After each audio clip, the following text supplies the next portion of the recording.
Tiada angin, tiada hujan, tiba-tiba pada tanggal 6 Juni kemarin, kita kedatangan sebuah animasi yang gue yakin baik dari kalian sudah lupa dengan keberadaannya atau bahkan tidak tahu sama sekali.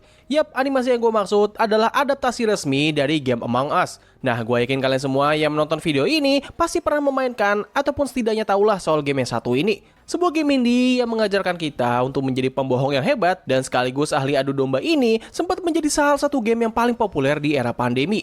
Nah, tapi gue yakin gak baik dari kalian pasti mengetahui kalau game ini ternyata sedang mendapatkan sebuah adaptasi animasi. Animasi yang dibuat ini bukanlah animasi indie atau fan animation yang biasa kita lihat di YouTube, melainkan sebuah animasi serius yang dikerjakan oleh studio besar dan juga didanai oleh perusahaan besar. Kabar mengenai adaptasi dari animasi ini sendiri pertama kali muncul pada tahun 2023, di mana project ini akan dikerjakan oleh Titmouse Incorporation dan juga CBSA Animation Production, yang mana studio tersebut merupakan anak perusahaan dari Paramount Picture. Selain itu, hal mengejutkan lainnya dan sekaligus yang membuat gue cukup penasaran terhadap animasi ini adalah sutradara yang mengerjakannya itu merupakan orang yang sama yang telah membuat serial Infinity Train, yaitu Owen Dennis. Dengan semua informasi itu, tentu gue menjadi sangat menantikan animasi ini, walaupun harus gue akui bahwa ini animasi rilis di waktu yang tidak tepat atau bisa dibilang sudah sangat terlambat. Nah, sejak pengumuman itu, gue dan banyak orang di luar sana sudah tidak lagi mendapatkan kabar terbaru mengenai project ini hingga membuat gue mulai melupakannya dan sekaligus berpikir kalau animasi ini sepertinya mengalami cancellation tanpa adanya pemberitahuan. Nah, lalu beberapa waktu berselang, secara tidak terduga dan sekaligus tiba-tiba, animasi ini ternyata sudah rilis tanpa adanya pemberitahuan ataupun iklan. Pada tanggal 6 Juni kemarin, internet dikejutkan dengan kemunculan episode pertama dari serial animasi ini di channel YouTube-nya Paramount Plus. Kemunculan animasi ini disertai dengan pengumuman kalau serial ini bakal bisa kalian tonton secara full di layanan streaming mereka.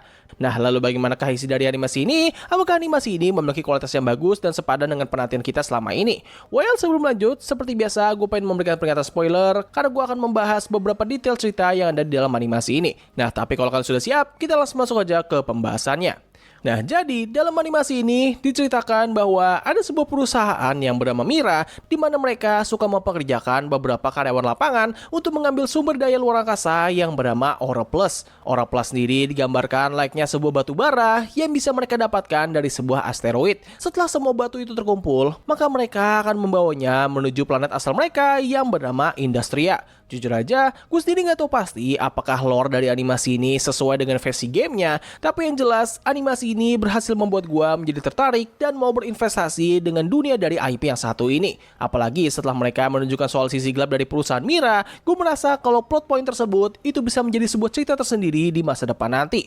Nah, dalam cerita kali ini, kita akan mengikuti petualangan dari 11 awak kapal yang memiliki warna, kepribadian, dan sekaligus latar belakang yang berbeda-beda. Pertama ada si Hijau yang diceritakan merupakan anak desa dari peternakan cacing di kampung halamannya, dan ia digambarkan sebagai sosok yang muda gugup dan selalu menjadi bansur di dalam kapal tersebut. Lalu ada si Putih yang diceritakan sebagai anak orang kaya yang kebetulan ikut dalam tugas tersebut dengan dalih kalau ini merupakan bagian dari liburannya. Lalu ada si Orange yang merupakan HR di dalam kapal tersebut dan merupakan sosok yang sangat energik serta suka memberikan arahan kepada karyawan yang lain. Lalu ada si Hitam dan juga Cyan yang sama-sama merupakan ilmuwan namun dengan ranah yang berbeda. Si Hitam merupakan ahli geologis dan digambarkan sebagai seorang wanita emo, sedangkan untuk Cyan ia diceritakan sebagai ahli gemologis dan digambarkan sebagai wanita hipis. Selanjutnya ada Lime atau Hijau Muda yang merupakan seorang ahli teknisi yang memiliki kepribadian layaknya seorang pria tua boomer yang suka mudah emosian. Lalu ada si Biru yang merupakan dokter di kapal tersebut dan digambarkan sebagai sosok yang paling menawan dan penuh dengan karisma. Berikutnya ada si Kuning dan juga si Coklat yang sama-sama merupakan chef atau tukang masak di dalam kapal, di mana mereka berdua ini memiliki hubungan yang paling dekat dan juga solid dari mereka semua. Lalu ada si Ungu yang merupakan petugas keamanan atau security di dalam kapal, dan ia juga merupakan sosok yang paling waspada dan penuh dengan kecurigaan terhadap lingkungan di sekitarnya. Dan yang terakhir adalah si Merah yang merupakan kapten dari kapal tersebut, di mana ia merupakan sosok yang cukup narsis walaupun dirinya ini bisa dibilang kurang kompeten dalam tugasnya. Nah, hal yang sangat gue suka dari karakter-karakter di animasi ini adalah mereka memiliki nama yang sangat simpel.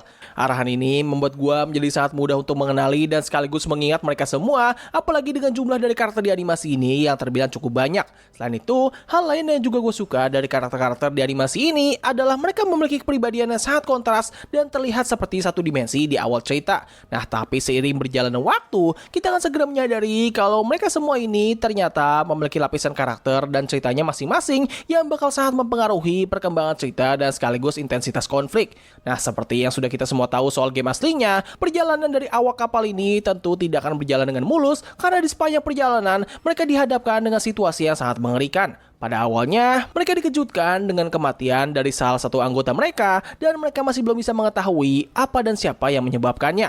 Animasi ini tidak langsung secara gamblang menyebutkan kalau ini semua merupakan ulah alien. Pengungkapan kalau pembantaian ini dilakukan oleh alien shape-shifting itu dibangun secara perlahan layaknya sebuah film sci-fi alien yang berkelas. Selain itu, bagaimana mereka memasukkan easter egg atau reference video game ke dalam animasi ini terbilang sangat sempurna hingga membuat kita seperti sedang menyaksikan sebuah cerita yang dimainkan oleh seseorang. Semua dimulai lewat emergency meeting untuk bisa mendiskusikan apa yang telah terjadi setelah salah satu dari mereka telah tewas. Di momen ini, mereka mulai saling mencurigai dan sekaligus menduduh antar satu sama lain, sama seperti yang biasa terjadi ketika kita sedang memainkan gamenya.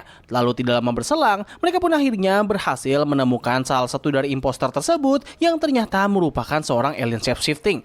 Nah, hal yang sangat menarik soal pengungkapan tersebut adalah bagaimana mereka mengusir alien itu.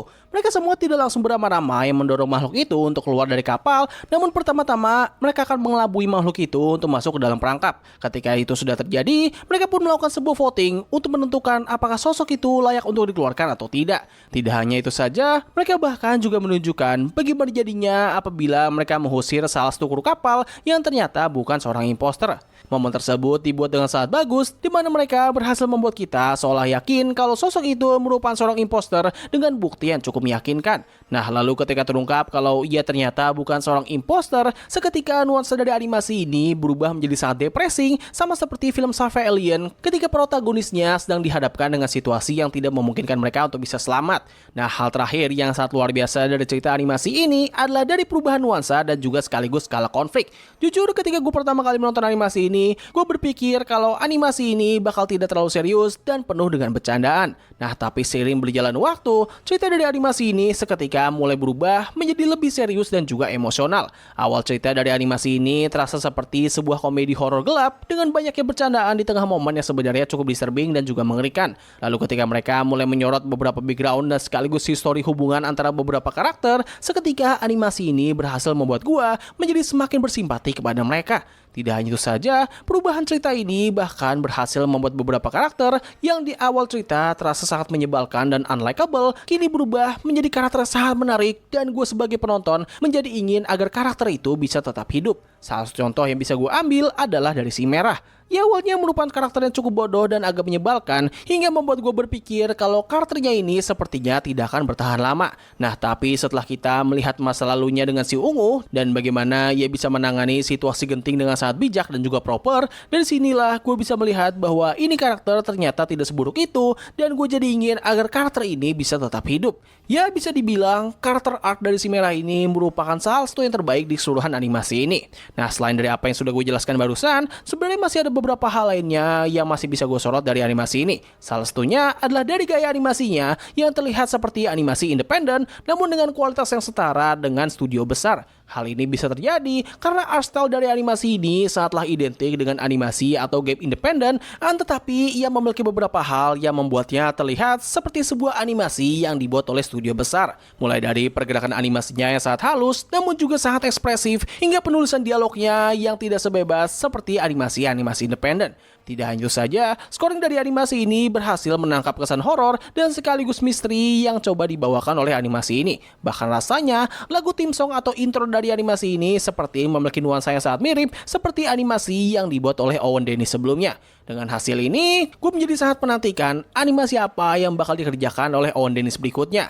Ya, meskipun animasi ini memiliki durasi yang cukup singkat, tapi gue merasa kalau cerita dari animasi ini berhasil dieksekusi dengan sangat baik hingga membuat semuanya terkesan pas dan tidak terlalu terburu-buru. Secara keseluruhan, ini merupakan salah satu animasi dan sekaligus adaptasi video game terbaik yang pernah gue tonton. So, begitulah yang bisa gue bahas pada video kali ini. Tulis pendapat kalian mengenai animasi ini di kolom komentar di bawah. Apakah kalian suka atau tidak? Tulis pendapat kalian. Jadi, terima kasih atas waktunya yang telah luangkan untuk menonton video gue. Gue undur diri, sampai ketemu lagi di video selanjutnya. Bye!